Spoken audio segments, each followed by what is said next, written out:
the open tomb of Hermes Tumulus Hermetis Apertus, in which, in the year 1531, are to be seen in the noonday sun the hidden physical truths of the most ancient sages, and the erroneous opinions of certain more recent ones, about that most praiseworthy liquor, mercury of the philosophers.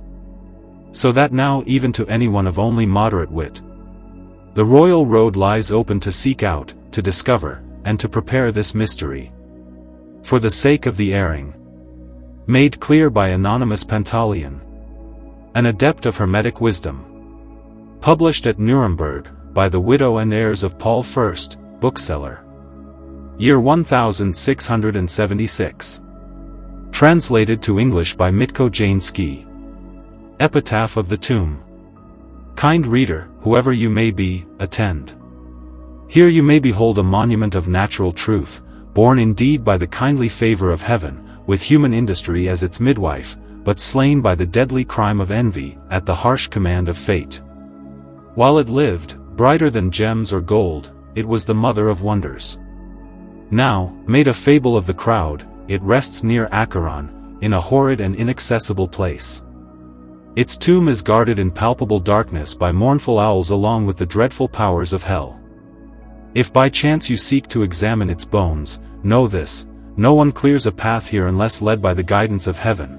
Under penalty of final ruin, do not enter, unless with an enlightened mind and accompanied by a faithful friend.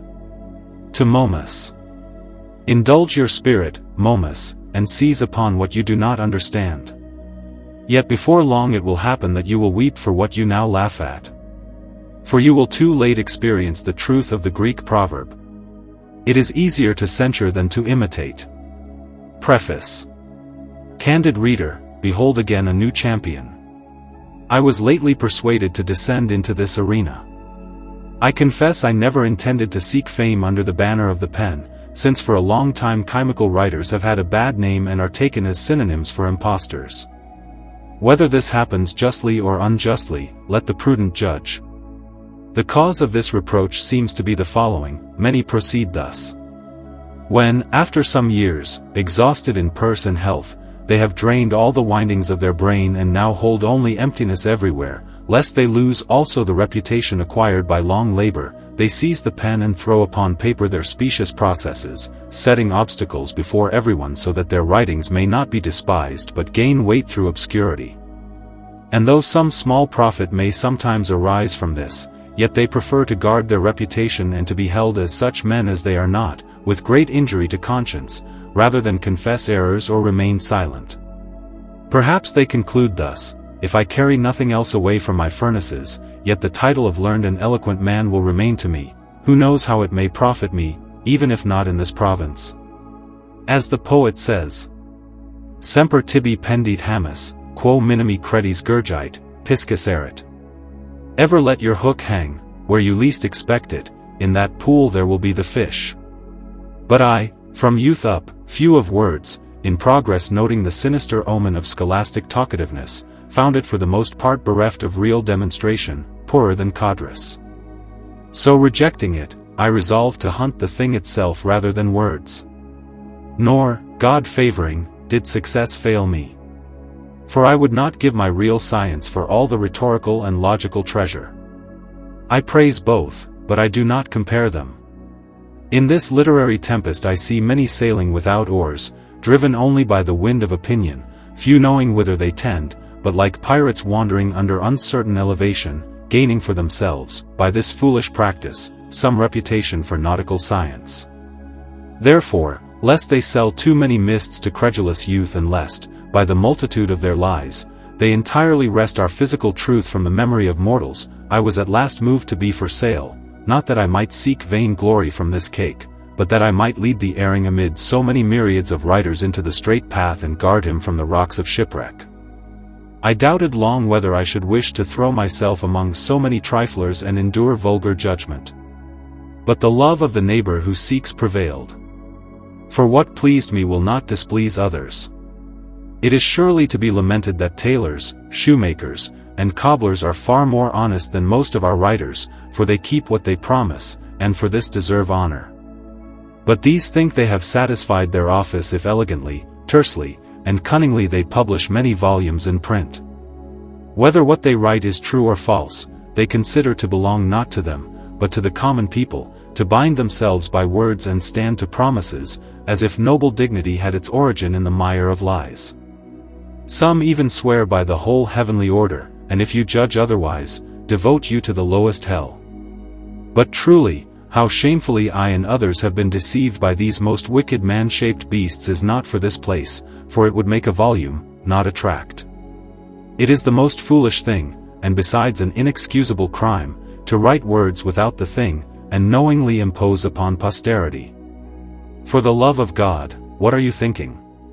Christians, if the Supreme Judge requires an account of every idle word, what will become of you who sell to posterity whole volumes without the thing, and deprive the sweetest pledges of love, age, health, money, honor, and life?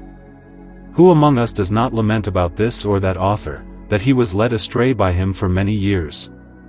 How often do I exclaim, "Oh, if Jupiter would restore to me my past years!"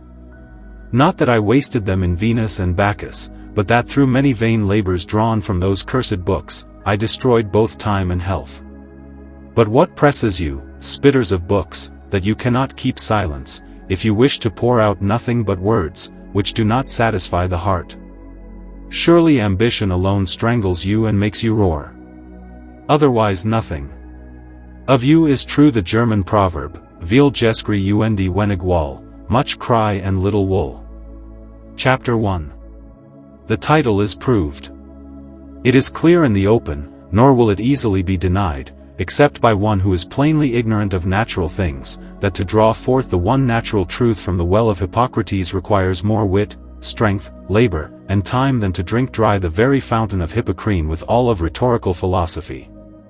For this latter, being born from the institution, law, and observation of men, is learned in comfortable leisure, but the former owes its birth to nature herself, to the invisible spirit, to the vicar of the Almighty God, and furthermore is so pressed down in the dark night of Orpheus, that if it should at any time be compelled to come forth into the light, it requires not one Hercules but the very tamer of the world, the element of fire, with its dreadful torture. Indeed, even so it does not easily appear, unless the command of him intervenes, before whom the mountains split and the abyss rises.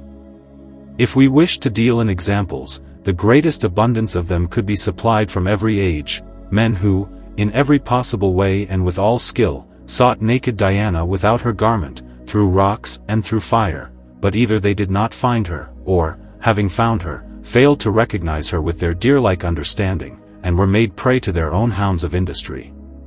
Widows and orphans in many places even now lament the prodigious prodigality of husbands and parents, squandered upon alchemical matters without profit, except that in place of the stone they brought back only a pebble, and in place of the tincture only trembling and paralytic limbs.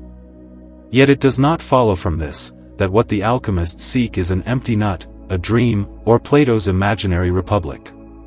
For natural truth is troubled, and moreover a chaste virgin, not a prostituted hireling available to all. Let the foolish have what they cling to in pitch. Let the Saplasti curse themselves, who, leaving the medicine of men, thought to contrive a clyster for metals far firmer, and misapplied their art. What has our queen to do with bath-keepers and the company of courtesans? Not therefore does the goldsmith know the principles of metals because he has learned how to skillfully shape metals and gold itself. What familiarity have rustics with this our princess, who inhabits fortified places and a citadel enclosed by a triple wall?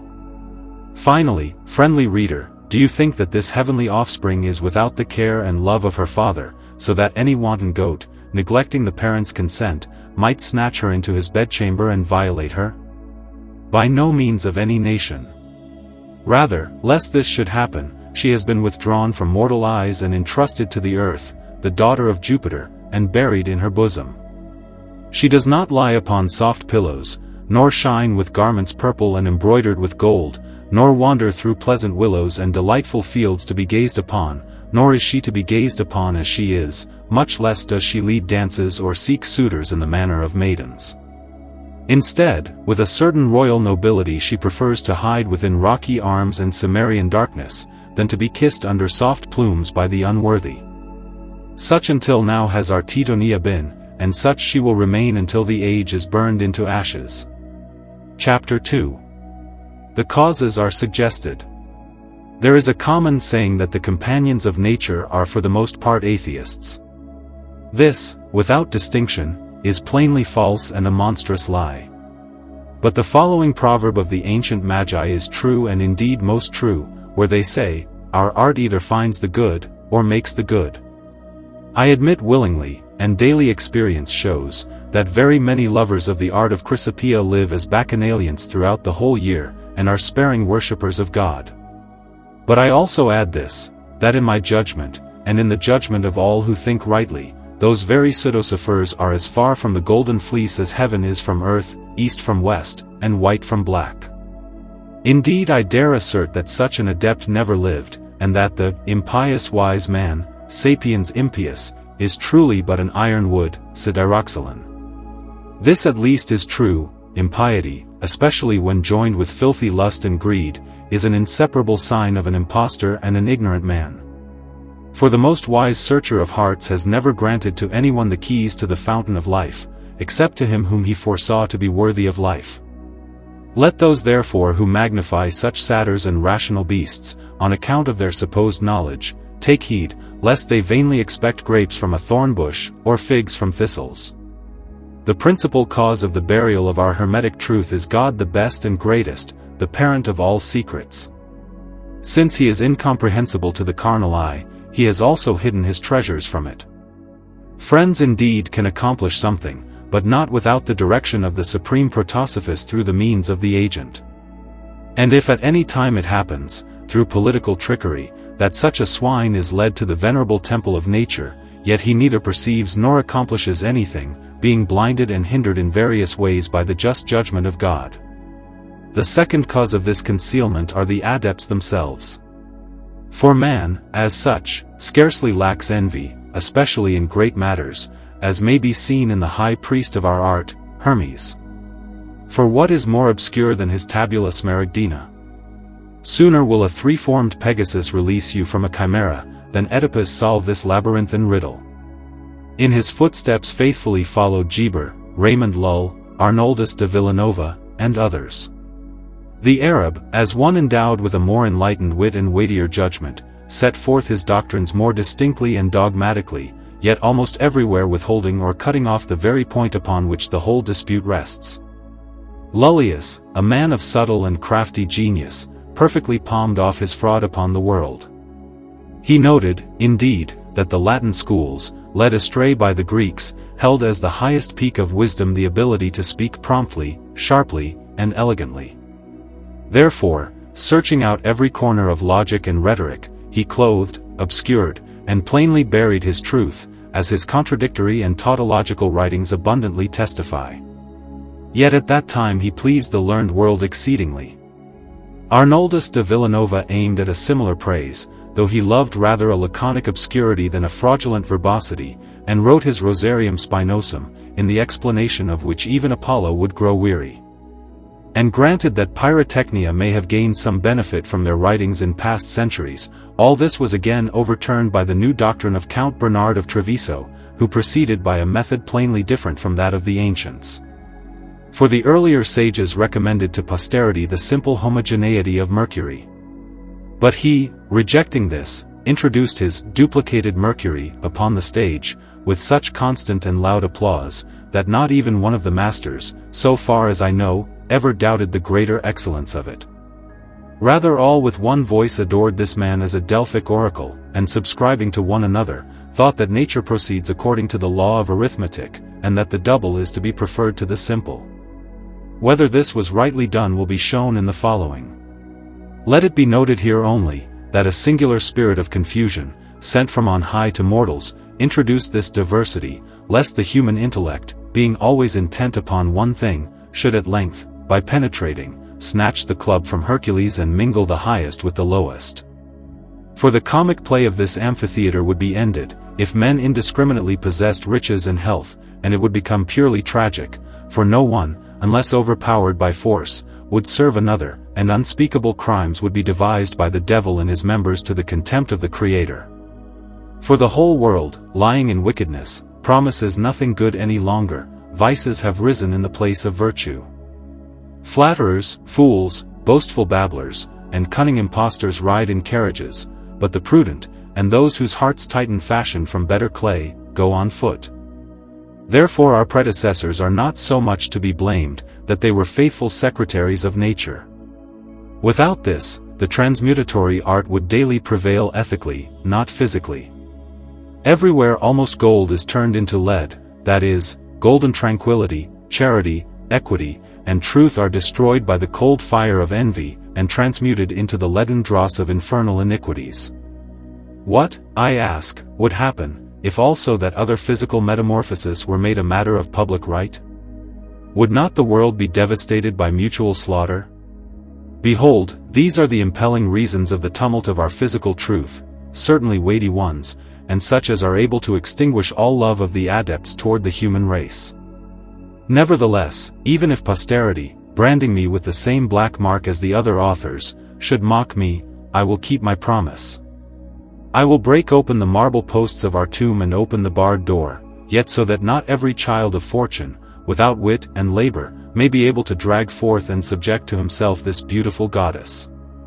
It is enough if, to the learned, and to those whom many sleepless nights and watchful labors have consumed, I, as a faithful matchmaker, bring the desired bride. But to novices I preserve both health and intact purses, and I show the way to this open sepulchre, and carry before them the torch. Chapter 3. He explains the way. In order that we may more easily reach the appointed goal, it will be absolutely necessary to cut down and clear away the brambles and thorns growing along the path, lest the traveler following after be wounded by their sharp spines, or be compelled altogether to stop. Yet steep rocks and dizzy precipices will still remain, which will strike terror even into the veteran soldier. For as many as ever wrote concerning the mysteries of nature, all mingled with their teaching various trifles, in order to ward off the profane from the true sense and understanding of the heart. Among these bastard sons of nature, Theophrastus Paracelsus seems to hold the chief place, a man of scanty literature, yet of great talent in more secret philosophy. For he often contradicts himself, and what he commends in one place, he condemns in another. For example, in chapter 7 of De Transmutation Metallorum, he calls the matter of the philosophers stone, animal, vegetable, and mineral. A little later, however, he rejects all minerals, saying that although the philosophers called their stone mineral, they did not wish the matter of it to be sought from any of the minerals. But in chapter 11 of the same treatise, he presently commends the immature mineral element as the undoubted true matter. At one moment again he rejects the vulgar mercury, at another he proposes it, as may be seen in this treatise and in Book 10 of the Orthodoxes. Elsewhere he extols his Saturn to heaven, elsewhere he condemns it, while passing over in silence the labors to be sought in sulfur and vitriol of the vulgar. Which indeed is nothing else than to bewilder the world and to sow tares among the wheat. If the matter of the philosopher's stone is not threefold in the literal but in the mystical sense, then it follows that it is mineral or metallic in the proper meaning, and that the only distinction is between the remote matter and the proximate matter, for in the mineral the metal can very well lie hidden. Now he who knows how to distinguish between the moist way and the dry way, between the matter in qua and the matter ex qua, such a one may read his writings without danger. From either of these a homogeneous mercury is drawn forth, whether it has been reduced to a moist or to a dry form, it is the same, the only requirement is homogeneity and the matter in qua, which is altogether different. If you follow in the footsteps of Paracelsus and choose the moist way, you must first provide yourself with the immature mineral electrum, which is difficult to obtain, and then proceed philosophically, that you may take the glue of the eagle's claw pure and shining, as he teaches in chapter 14 of De Transmutationibus. And he indicates the place, saying, better instruments you will not find than in Hungary and Istria. In short, Paracelsus possessed 4 arcanum menstruums, by means of which he accomplished whatever is reported of him. Namely, the greater and the lesser sal circulatum, the liquor alcest, and the mercurius philosophorum in liquid form. The sal circulatum meus is made from common salt, the lesser from salt of tartar. The liquor alcest is made from mercury, the mercurius philosophorum in liquid form from the mineral electrum, or Saturnus philosophorum. The difference between the last two consists only in this, that the alkest is simpler than the Sophic mercury, which with good reason can be called duplicated. If you seek the medicine that cures metals, leave the three former aside, and pursue this mineral. In this you will, in short time and without excessive labor, find that by which this Helvetian boasts. The further process to the tincture was for the most part delineated by Brother Basilius Valentinus. Here you have the kernel of Paracelsus' writings. Turn this into juice and blood, and consign the remaining mass of paper to the moths. But you object, teach the method which Paracelsus omitted. I reply, the two former he taught at sufficient length himself in Book 10 of the Archidoxes. As to the latter, I say, reduce the vulgar mercury to homogeneity by removal of its earthiness and superfluous inequality, and then turn it into water by solution with its mother, or with the stomach of the ostrich, and then you will see why Helmont said in his treatise Arbor Vitae that for preparing the adept's doubled liquor alkest the tree of life is required, and you will thank me. As for Raymond Lull, I advise the beginner to leave him entirely. He is too prolix, thorny, and mendacious. The truth which he concealed under the obscurities of words and a vicious circular style you will obtain much more clearly and quickly from Geber. For he defends the same opinion with him, and acknowledges for his object the simple homogeneous mercury. But Geber's particular processes, beyond homogeneity of mercury, are mere shells without a kernel, and muscles fit only for the unworthy. Arnoldus de Villanova sings nearly the same song with Lullius. Leave his preparations of vulgar mercury by sublimation with saline bodies, and his revivifications of the same by quicklime and resuscitative salts. For never in this way will you whiten the Ethiopian. I briefly pass over these authors, partly because their frauds have already been exposed by others to modern operators, and partly because in themselves they are not so very subtle, unless someone wishes to be excessively tau alpha chi upsilon pi epsilon eta, rashly hasty, and, neglecting faithful admonitions, to be wise in his own experience together with the Phrygians. Among canonical modern authors, after Bernard, the most famous are Sendivogius and the most recent anonymous Philolithes. Although both were adepts in fact, yet they differ astonishingly from the doctrine of the ancients, so that of them, as regards fundamental knowledge of natural things, it may truly be said that they thought a mouse sprinkled with flour to be the master of the mill. Yet among these, Bernard was a man of more solid doctrine and experience. For although he was the first to make mention of his duplicated mercury before conjunction with perfect bodies, yet he did not totally reject simple homogeneity, in respect to his hypothesis, but in his epistle, Obsequia, etc., he commends both sublimations of mercury, by those bodies with which it does not agree, and by those with which it has affinity, but he prefers the latter, with what reason will be said in the following. That Polish writer Sendivogius, and the most recent Philolithes, both adepts by communication, attempted to overthrow the whole edifice of the wisdom of the ancients.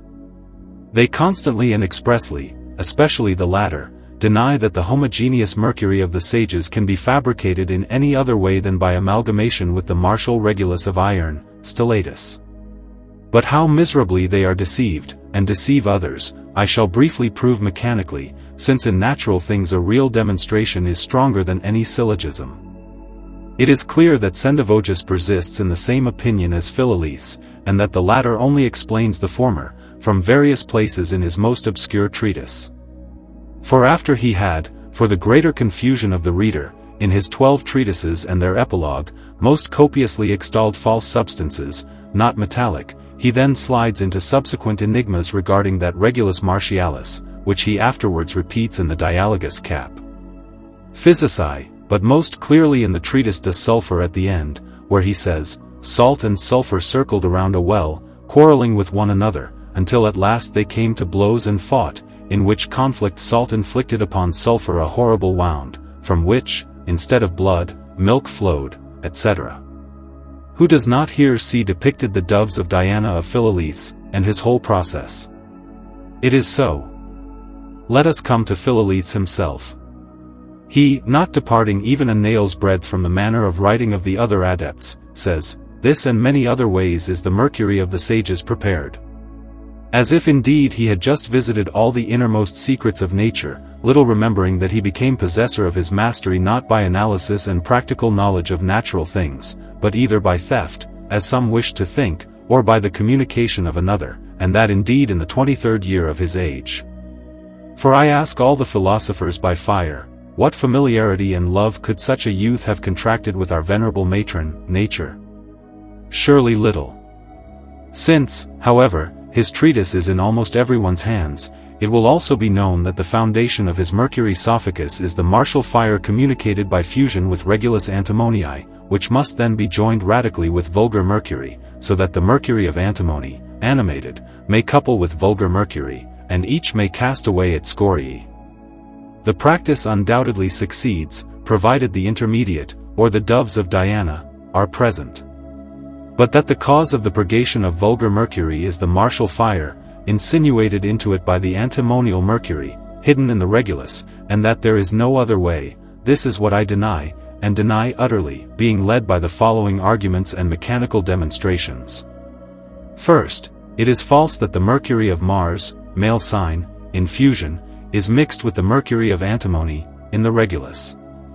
Yet this he boldly asserts in several places, and very clearly in chapter 2 of the Introitus Apertus, with these words, "For our dragon, which conquers all things, is penetrated by the odor of the Saturnine vegetable, whose blood together with the juice of Saturnia coalesces into a marvelous body, which, however, is still volatile," etc. Here indeed, without contradiction, he asserts that the best part of the metal, namely the mercury of iron, in the fusion, is joined with the antimony. But by the following mechanical demonstration this is found to be false. Book 1. Melt antimony in a crucible. Into the molten mass thrust a piece of steel, extremely heated and glowing. You will see the ebullition of the mass and the liquefaction of the iron. When this ceases, at once add another piece well heated in the same manner, until the steel is no longer attacked by the antimony. This scene, immediately with the greatest fire melt the whole matter anew, and when it flows well, pour it into a hot casting dish well anointed, shaking the brass so that the regulus may descend the better. From the cooled matter separate the regulus, and a third time purify it with niter and tartar, and weigh it, you will have about 8 loath. Now also make the regulus with equal parts of antimony, niter, and tartar, in the common way by ignition in a large mortar, melt the remaining matter, shake the casting dish industriously with a quick hand and strong fire, that the regulus may be well precipitated from the scorii, and you will obtain the same weight, if you have operated well. Pulverize the scorii of Mars, male sign, and on the test, with gentle charcoal fire, drive off the antimony. There will remain an iron powder, almost of the original weight, retaining all the properties of iron calcined by common sulfur. It dissolves in acid liquors, and yields a beautiful vitriol, which would not be, if the iron were deprived of its mercury, as all sounder philosophers will admit. If now the mercury of Mars, male sign, its golden soul, had been joined with the mercury of antimony, in the regulus, then the following would result. 1. That with Mars, male sign, more regulus would be produced than with salts, which is false. 2. That the iron remaining in the scorii would be diminished at least by a 1/4 part, which likewise fails. 3. That with the simple regulus, vulgar mercury could not be purged, which again is erroneous. For there is no difference between the two, not even in regard to the star. For I have often seen a simple regulus most beautifully stellate, and myself, more than 10 years ago, prepared such a stellate regulus, sometimes adorned with yellow stars, sometimes with white, according to the season, with more or fewer stars, by the abundance of salts. And I still daily dare to demonstrate the truth of this assertion. Nor will anyone easily err in this, provided only that he add a sufficient quantity of salts, and melt at the due time. Otherwise, also, the regulus of Mars, male sign, will lack its adornment, though melted 100 times, for the time for contracting the star is not any time, but a definite one. For everywhere the motions of nature are mu epsilon sigma omicron iota mu epsilon nu omicron iota kappa alpha tau alpha gamma mu epsilon nu omicron iota, measured and appointed, and require a fixed aspect of the heavens. Furthermore, if the martial fire of Mars, male sign, hidden in the mercury of iron, is the cause of the purgation of vulgar mercury, as Philoletes asserts, and if he proclaims that from this his mercury Sophicus emerges, plainly impregnated with an internal spiritual sulfur, then why does the mercury of antimony, extracted from the Regulus of Mars, male sign, not accomplish the same, since I have seen that it lacks this virtue? It is indeed true that perfect bodies, and their internal good sulfurs, or souls, purify vulgar mercury by the illumination of the mercurial center, itself pure and homogeneous, so that then the external arsenical sulfurs are despised and cast out as hostile. But that same purgation is not denied even to metallic arsenical sulfurs, by right of similarity and self-love, although they cannot breathe in the golden soul, but only seize upon what is of their own kind. Therefore the true cause of the purgation of mercury, by amalgamations of the Regulus, is not that solar fire which in its mercury duplicatus does not in the least reside, but rather the abundance of arsenical sulfur in the Regulus itself.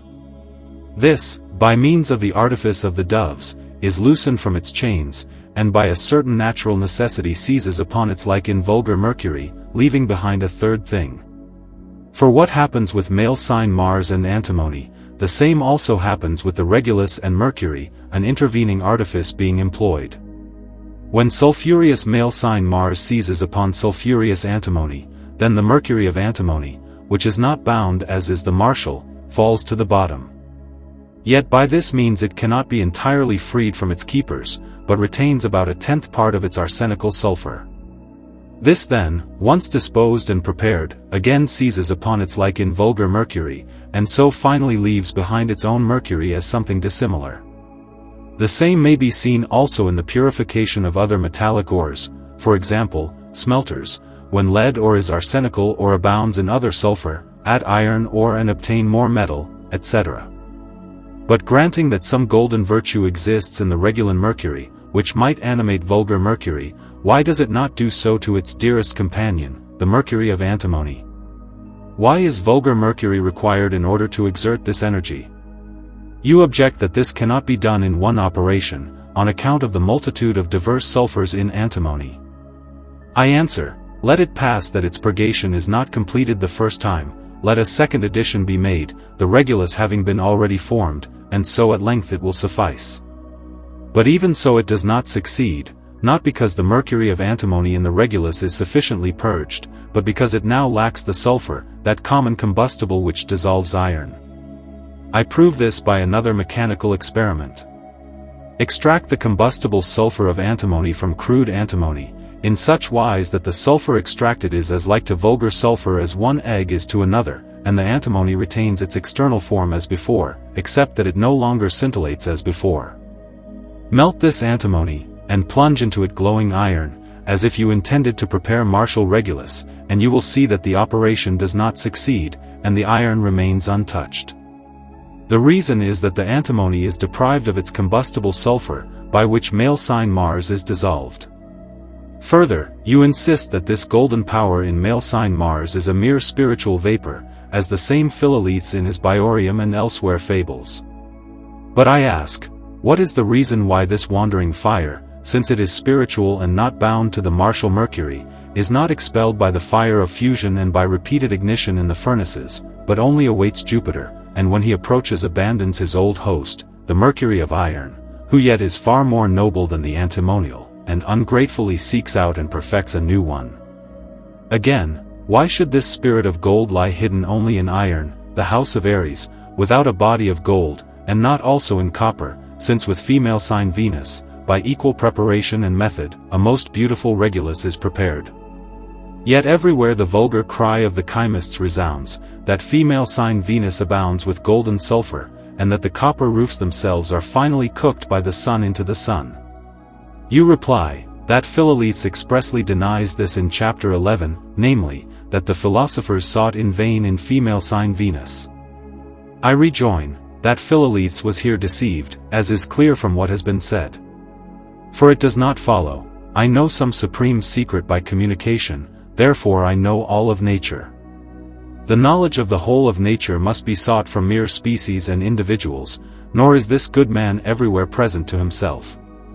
For after he had denied to vulgar mercury and to simple antimony an active sulfur with many words, in chapter 11 he finally says that vulgar mercury has within itself a fermental sulfur, that is, an active one, of which even the least grain coagulates its whole body, provided only its heterogeneous impurities are removed. Which indeed is true, but contrary to the hypothesis of Philolethes. From these things I think it abundantly clear that the theory of this adept is verminous, though his practice walks with a straight step. For it is not absurd to know the essence of a thing and yet not to know the method. Nay, this is almost ordinary with great and small, with the learned and the unlearned alike, to embrace the thing itself, and not inquire how it exists. From this source of negligence flow very many evils, which make the world full of error and a valley of miseries. Chapter 4. He teaches what the mercury of the sages is in general. I hesitated for a long time whether I ought to repeat the same matter again, and, as it were, to serve up the same cabbage boiled over to nausea in these philosophical banquets, since scarcely any of the ancient or recent authors are silent on this subject.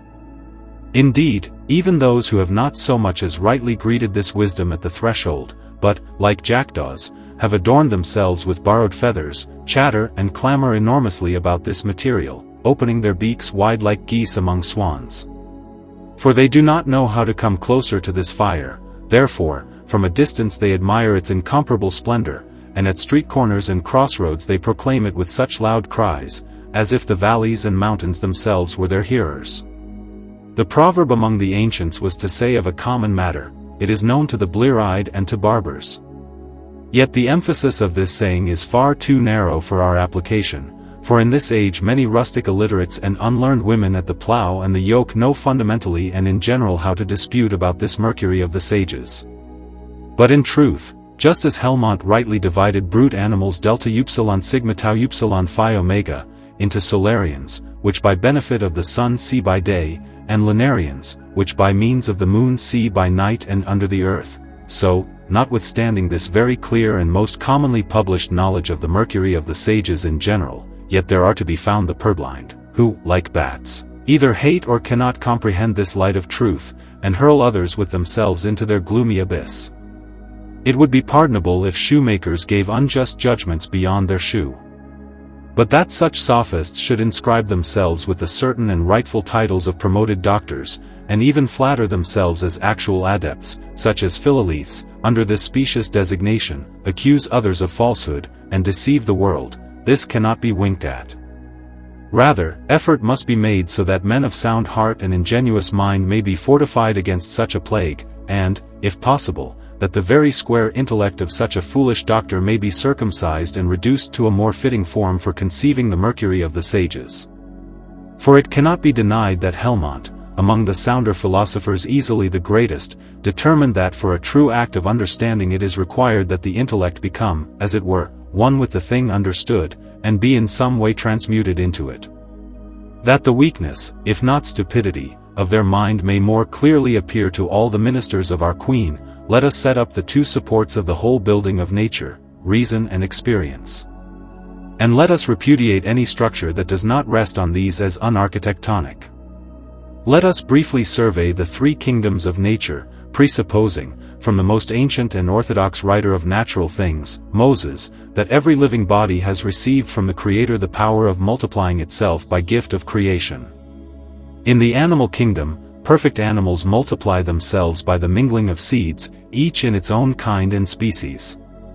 Worms, however, which arise from putrefaction through something analogous to seed, nevertheless require prepared matter for their anomalous generation. Thus worms born under rotting wood differ from those that arise in decaying flesh. For not everything comes from everything, but always some generic pre-existence of matter is required, in perfect animals very strictly, in imperfect ones more loosely. In these latter, the potency of ferments supplies the place of specific matter, which is not the case in the former. Therefore also the life of imperfect animals is short, owing to the inadequacy of their principles. The generation of these is more distant from the cradles of metals than a carbuncle is from flint. Let us therefore leave it, and hasten to the lineage of vegetables. The proximate generic matter of all plants is the woody juice. All plants whatsoever multiply themselves by means of their seed, as by a feminine principle. Proofs of this we omit for brevity's sake. In the mineral, metallic kingdom the proximate generic matter is a mercurial, ponderous, and homogeneous substance. The difference of these three kingdoms lies in this: among perfect animals, because of the diversity and multitude of noble organs, the tribute of male and female is required.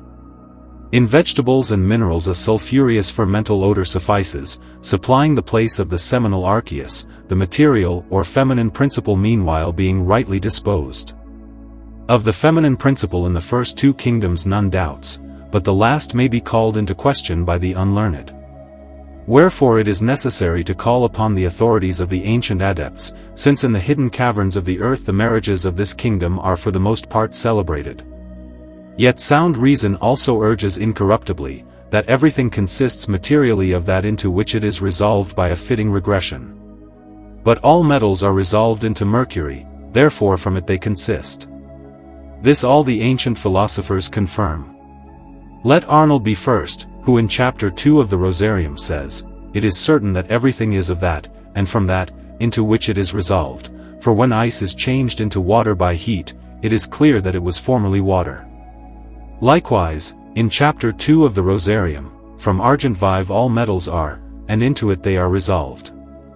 Again in chapter 1 of De Natura Rerum, nature forms all metals naturally, by her operation, from argent vive and the substance of its sulfur, since it is proper to argent vive to be coagulated by the heat or vapor of sulfur. Nor is the prince of the alchemists, Geber, contrary, in chapter 3 and 9 of his Summa. For there he plainly indicates in many ways that the principles of metals, upon which nature founds her action, are argent vive, sulfur, and its companion arsenic. That by this mercury the philosophers understand that metallic flexible substance, both with and without philosophical preparation, is clear.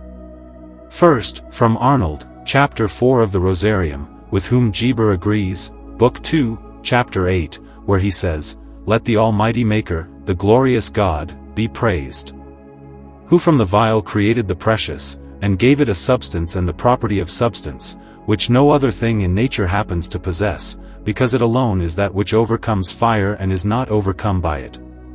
For it alone, being a metal, contains in itself all that we need for our magistery, because all other things, being combustible, yield to fire and perish in the flame." Likewise, in chapter 2 of the Rosarium, argent vive, mercury, contains within itself its good sulfur, by means of which it is coagulated into Sol and Luna. Bernard also agrees in his Epistola Obsequious, expressly saying, "The dissolver differs not from the dissolved, except in digestion and maturity. Therefore it is metallic."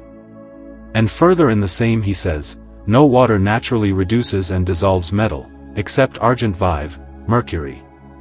Also, the natural solution of metals can be effected by no other thing, nor is it expedient, except by argent vive alone. Therefore crude mercury is joined, as water, with the body by the spirit, in order that by the first decoction it may be dissolved. And he further says, "Every doctrine is false which alters mercury before the conjunction of the body with it. Therefore it must remain in its metallic flexibility." Which he afterwards also expressly teaches there, saying, "It is not to be doubted, but that mercury can and ought to be sublimed by common salt, so that the scoria mineral extrinsically adhering may be removed, yet always with the mercury flux, or radical humidity, remaining, that is, its mercuriality standing incorrupt, which is from its natural proportion. For the mercurial species and form must remain incorrupt in our work." What could be clearer? For this reason also he commends his sublimation by amalgamation with regulus antimonialis, saying, "There are certain sublimations of mercury from its proper bodies, which, by intimate amalgamation, are joined and mingled with it, from which, being often raised and reunited, it casts away its superfluities, and is not confused in its nature. Therefore afterwards, by this art, it avails truly in melting or dissolving metallic species, nor is it intrinsically much altered for our work, except by fixed bodies dissolved in it." You object, 1. That here the matter of the metals is confounded with the philosophical mercury. I reply, it is one and the same. 2. That the philosophers mean not the vulgar mercury. I reply, you infer rightly, but you conclude wrongly. It does not follow, the philosophers reject vulgar mercury, therefore they commend nitre, virgin earth, salts of every kind, and other refuse outside the metallic genus. What then? Let vulgar mercury be the matter ex qua, as Philalethes himself candidly admits, yet it will not therefore be the matter in qua. Do you think, if Hermes or any adept you honor were to be revived, and were to reveal to you, as by divine voice, that vulgar mercury is the true matter ex qua the Sophic one must be prepared, that you would at once be so learned and qualified as to accomplish this mystery with unwashed hands? By no means. For this operation is so hidden and inscrutable, that even if one should most perfectly teach it to you, and place in your hands all the requisites, yet you would not on that account achieve triumph, but, as the philosophers say, you would leave off the work where you ought to begin. It is not a vulgar art of chemistry, nor one learned in idle leisure. If the philosophers had not known the difficulty of this practice, they would not have written so clearly. Hear what Geber says, chapter 45 of the Summa: mercury must be well purged, that it may become most white, for such as the purgation is, such also will be the perfection attained in projection. Therefore, if you have purified and perfected it by subtiliation, it will be a tincture of whiteness, to which none is equal. What, then, is to be purged? The same Geber teaches, Book 2, Chapter 9, there is a twofold sulphuriety and humidity in argent vive, one which is enclosed in its center from the beginning of its mixture, the other, supervenient, alien to its nature and corruptible. The first can by no device of art be taken away, because it belongs to the perfection of the body, and this sulphur protects argent vive from burning. But the other, though with labor, can scarcely be removed. Again, the same, Book 2, Chapter 37, the highest intent of the whole operation is that the stone, known from the preceding chapters, be taken, and with constant diligence the work of subtiliation of the first grade be carried out, and that thereby it may be purified from corrupt impurity. Nevertheless, in spite of these most clear doctrinal statements, Geber yet very truly says, at the end of chapter 32, that this art does not come to the craftsman of stiff neck. The same is affirmed by Arnold, chapter 2 of the Rosarium. Therefore, dearest Philochemist, although you may be envious, yet nevertheless be of good courage, and do not fear the publication of this mystery, for I swear to you by the immortal God, that scarcely 1 out of 1,000 attains his intention, even though he know the subject perfectly. But if you indeed breathe lofty things and disdain the vulgar, be also glad, for by this practice you will have the best occasion of showing the nobility of your genius. Nothing here is trivial, nothing common will occur. If you desire that which is dearly bought by much labor, here is the stable of Augeas, if you are a Hercules. For most certainly you will experience that verse. Non venit ex mali veneranda scientia lecto. Venerable knowledge does not come from a soft bed. If hidden things please you, do not despair, but seek diligently for many years, and at the end you will find that you discover nothing, unless either a friendly or divine hand has led you. If you love the simplicity of things, here is my hand, remain, I pray, in the simple way of nature, for in this you will sooner grasp that which in subtilities you will never see, as Sendivogus testifies. Therefore the generation and multiplication of all 3 kingdoms is made in their own kind and species. And although, because of defect of organs, in metallic propagation the conjunction of male and female does not take place so manifestly as in animals, yet it cannot be denied that there is an analogous commixture of the masculine and feminine seed. For the active elements, as it were the masculine seed, naturally join with the passive, as with the feminine, a due proportion of nature being carefully observed. This first commixture is called the material digestion, in which from potency arises act, namely, from earth and water come air and fire, through pure digestion and subtiliation of them. Nor is there any other addition in the womb of the earth besides the digestion and inspissation of mercury itself, as Geber philosophizes, and Bernard in his commentary on Arnold. From this foundation the ancient Magi discovered their mercury, by following nature, and to it, pure and homogeneous, they added likewise pure gold, and by degrees of heat they matured it, not that there is any other sulfur in soul than mercury, or in mercury than mercury itself, but because in the sun there is a more perfect and more mature digestion than in mercury. Wherefore the artificer produces the work sooner than nature. For gold is nothing else than mercury digested and inspissated, homogeneous. Thus art, by a compendium, joins gold with mercury, from which two sperms is mystically generated in act that very same thing which nature in minerals produced from one sperm. But the way of this decoction and dissolution is open only to the rarest of men. And he who knows it, arrives at the secret, which is species permittiscere et naturas a naturis extra here, as Arnold says, chapter 1 and 2 of the Rosarium.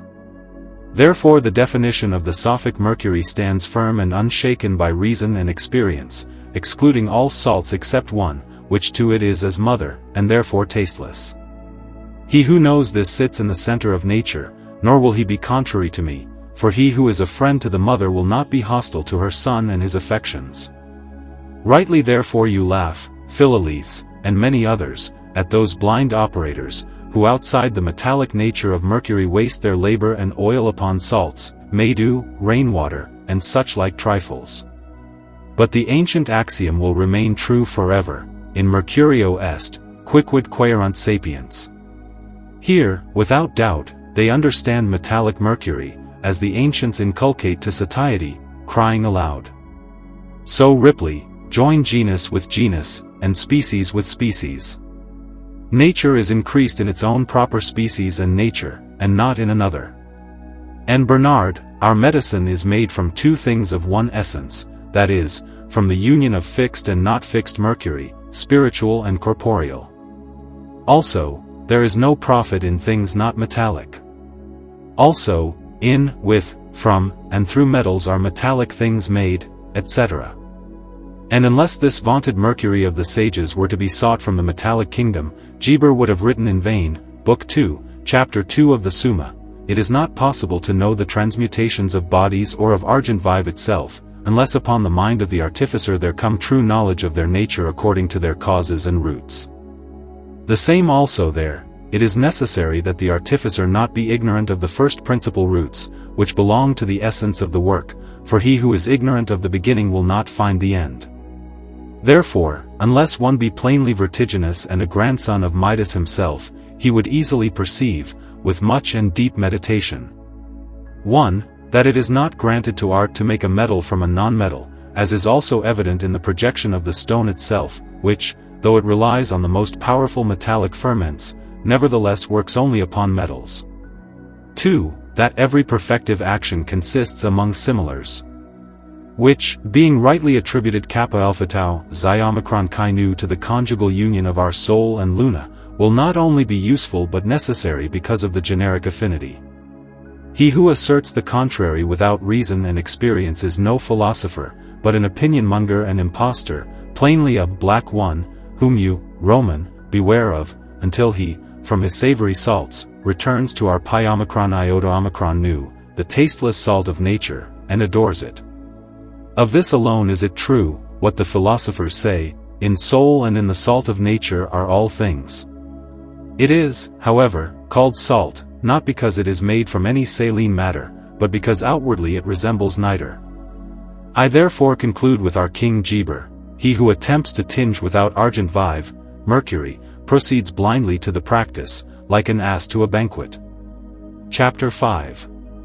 He teaches more specifically what the mercury of the sages is, and recounts its difference. The mists now dispersed by the energy of the rays of truth, it remains to explain more specifically what mercury of the philosophers is, and whether it admits a certain latitude significantly differing. When these have been premised, we shall subjoin the practice, so far as the plan of our treatise permits. Mercury of the sages is, as has been said above, a metallic substance, either liquid or running, most pure and homogeneous, containing within itself a spiritual sulfur, by means of which it is coagulated. It will seem erroneous to not a few, that this liquor should be declared double, moistening and not moistening, since many of the sages have expressly indicated that it does not stain or wet the hands. But as not every soil bears everything, so not every age. The gifts of God have not shone upon mortals all at once. That there are several ways, long known, leading to one goal, the prince of the chymists, Geber, most acutely foresaw, if he did not know, in Book 1, Chapter 28 of his Summa. Running mercury of the sages was taught by Geber, Arnold, Bernard, and, among the moderns, Philalethes. The liquid, moistening mercury was possessed by Paracelsus, Basil Valentine, and in our time Agricola the Elder and the Younger. Each of these mercuries is legitimate and adorned with its metallic sulfur, by means of which it can be coagulated. They differ, however, in this: that the more liquid is more general, the running is more special in relation to the metals. The former is by far cooked into tincture by another fire than the latter. The ultimate difference is in the virtue of tinging, complete in the second or third rotation. Both are well known to me. With what dexterity, and by what hand guides, the business must be handled, I will briefly declare. Since art derives its work from the same matter upon the earth, from which nature, under the earth, produces Sol and Luna, as Geber teaches, therefore before all else we must know the principles of nature, for from these flow afterwards the principles of art. Bernard affirms the same in his commentary on Arnold, in these words: he who wishes to attain to the intent must consider the principles and causes of metals, and how they are composed and united, then consequently, these being known, the work of solution and digestion will be easy. For it has been said how they are bound, but whatever is bound is soluble. These principles being known, Geber says, you will come cheaply to the completion of the work. I am pleased therefore to adduce briefly the mode of generation of metals from Bacon, who says, it happens in the earth that sulfur and mercury are created, whose nature it is to be evaporated and sublimed by heat.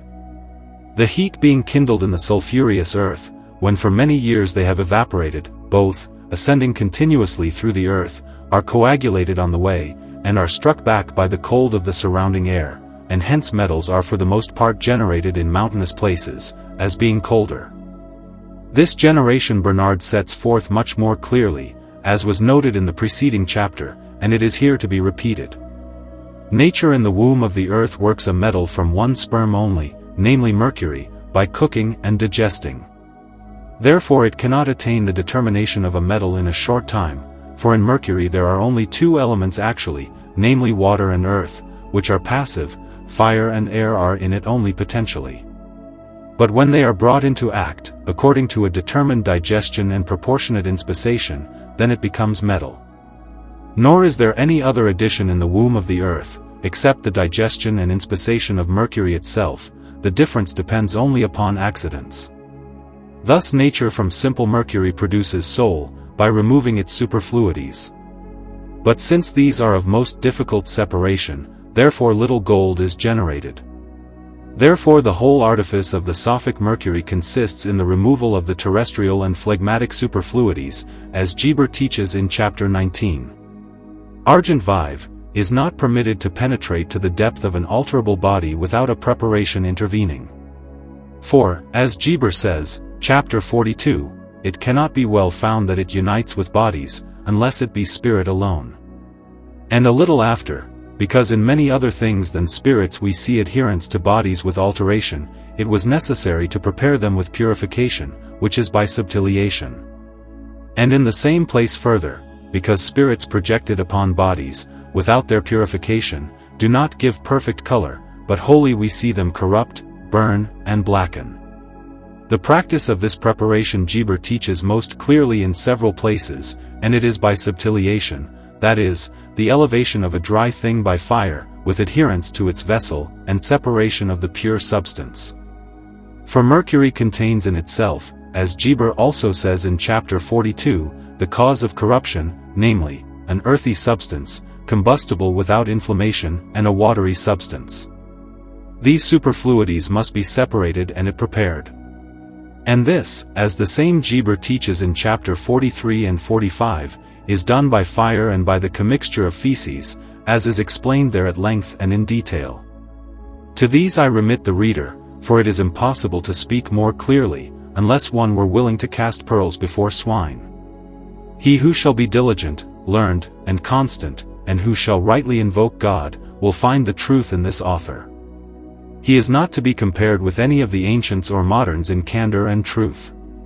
Through him you will behold, in the midst of darkness and the Stygian wave, our Proserpina, most splendid goddess of riches. But beware the foul odor of the sepulchre. If you are prudent, you will easily imagine that so long and close a burial cannot be opened without dreadful stench.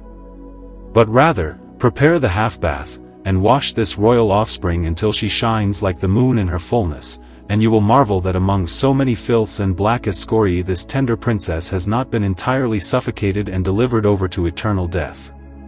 You will now also observe why Geber, chapter 26, book 1 of his Summa, calls the principle of metals a fetid spirit. You will also know why our ancestors surrounded the caduceus of Mercury with serpents. For when this spirit is newly extracted from its absurd body, and most thoroughly washed, then it breathes forth an odor like that of serpents, if they be kept in a glass or ampulla, and it retains this odor until, with time, it exhales from the open vessel. Now also you will understand the philosophical axiom, our mercury is mercury from mercury, and sulfur from sulfur, which without this practice it is forbidden to grasp.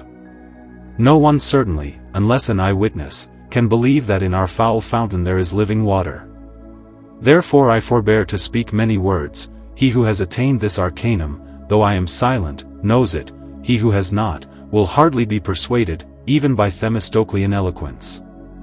For it is customary for mortals to seek in the concavity of the moon what lies before their feet. You object, these things you set forth are theoretical. I reply, that is theoretical which is founded upon speculation without actual demonstration. But I, on the contrary, can practice these things as often as you request. If, however, you delay belief until I turn 100 weight of lead into gold before your eyes, then meanwhile recline upon leaden couches, lest by standing till the Greek calends you put yourself to too much discomfort. Whether you believe me or not, by me the heavens will not fall. The most wise parent of things, from the foundation of the world, has hidden these gifts of his under the humble tamarisk, lest the lofty tops of the cedar, if they should obtain them, might altogether transcend the clouds, and rival the Tower of Babel. I have written what I know, true things, not for the favor of the mighty, but of the wretched. Chapter 6. He examines particulars. Nothing is more common or ulcerous to this age than deceit, amidst such prodigious abundance of most perverse men. For he who has scarcely learned to kindle a fire straightway endeavors to persuade others that he is the possessor of this or that particular worth thousands. I know by repeated experience, but never in my life, though I certainly have not passed it at the maternal hearth nor upon a cushion of idleness, among so many particularists did I see even one who could have sustained a dog or a cat with this their fictitious gold. For it is impossible that there should be any particular in that sense in which the merchants of processes use the word, as if sulfur of antimony and its tincture extracted from glass, or other sulphureous substances sought from female sign Venus, male sign Mars, and other minerals, through certain fixative fluxes and peculiar modes of ingress, could be intruded into Luna and tinge it. The reason is, that such sulphureous substances can by no means be united with mercury corporeal, intimately and radically, so that afterwards it would defend them in the fire of fusion. For this mercury of Luna, without such addition, is coagulated by its own sulfur and by the degree of its own cooking, so that it does not need another, and such an inept, coagulant. And though it should have been made volatile, yet for sulfurs to unite radically with mercuries without previous putrefaction is the work of nature alone. In and by artificial putrefaction I indeed grant it possible, but then also it is required that these sulphureous substances be at the same time mercurial. Otherwise they will never unite with mercurials, nor enter putrefaction. This union gives great trouble even to nature herself, much more to art, since to art it is only given to raise created things to a higher degree, not to constitute them from first causes. And although through certain miserable butchery some auriform body may be composed, yet it will never sustain all the tests of genuine gold, but in one or another it will perish. I myself have always laughed at the vainest wishes of our laboring brethren, when they say, if only I had some particular by which I could support myself, most gladly would I give up that famous philosopher's stone. I seek nothing but some certain particular, etc. But listen, Dearest Simplician, 1 grain of gold, to be constituted and made out of not gold, requires the same process and the same labors as a whole hundredweight. He who knows the part will not be ignorant of the whole, which is constituted from parts. As for those extractions or golden solutions from ores sometimes auriferous, of these I do not dispute, since here no metamorphosis takes place, but only a most beggarly extraction of gold. More praiseworthy is the fixation of volatile minerals by fiery salts, though it requires much time. The same must be said of the reductions of metals and their maturations, because in these the mercurial part is not separated from the sulphureous, but the sulfur in its own mercury is further cooked. A true particular, however, in the sound sense, is nothing else than an imperfect tincture. For all tinctures, after the first rotation, tinge lightly, and only attack the purer part of the metal. Therefore I advise all investigators of this art, not to gape after these false particulars, but to learn at the cost and ruin of others. Nay, worse than dogs and serpents, let them flee the cobwebs of these absurdities. For such men are for the most part either active or passive impostors, which is also plain from this: if they know how in some weeks or a few months, with slight labor, to construct gold and silver in valuable quantity, why do they seek subsidies from princes?